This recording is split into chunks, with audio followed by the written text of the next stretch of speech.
வசனம். நொறுங்குண்ட இருதயமுள்ளவர்களுக்கு கர்த்தர் சமீபமாயிருந்து நறுங்குண்ட ஆவியுள்ளவர்களை இரட்சிக்கிறார்கள்.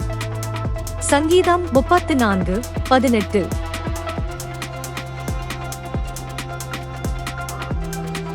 வசனத்தின் விளக்கம். இந்த வசனம் மனமுடைந்தவர்களுக்கும் நொறுங்குண்டவர்களுக்கும் கர்த்தர் மிகவும் அருகில் இருக்கிறார் என்பதை கூறுகிறது. வாழ்க்கையில் ஏற்படும் சோதனைகள், துன்பங்கள், தவறுகள் ஆகியவற்றால் நம்முடைய மனம் உடைந்து போகலாம். ஆனால் அந்த நிலைமையிலும் கர்த்தர் நம்மை தள்ளுவதாக இல்லாது நம்மை மேலும் அருகில் வருகிறவராக இருக்கிறார். தன்னுடைய பாவங்களை உணர்ந்து மனம் நொந்து இறங்கும் ஆவியுள்ள நபரை கர்த்தர் கண்டுகொண்டு இரட்சிக்கிறார். அவர் அன்பும் கருணையும் மிகுந்த தேவன்.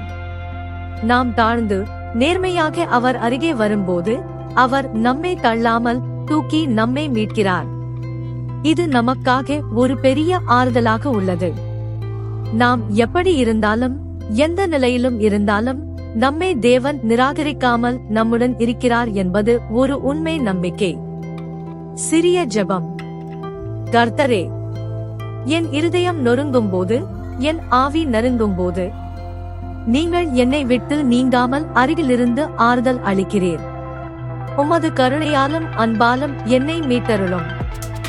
எனது துக்கங்களை நீக்கி அமைதியை கொடுக்கும் நீர் மட்டுமே என் அடைக்கலமாய் இருக்கிறீர்.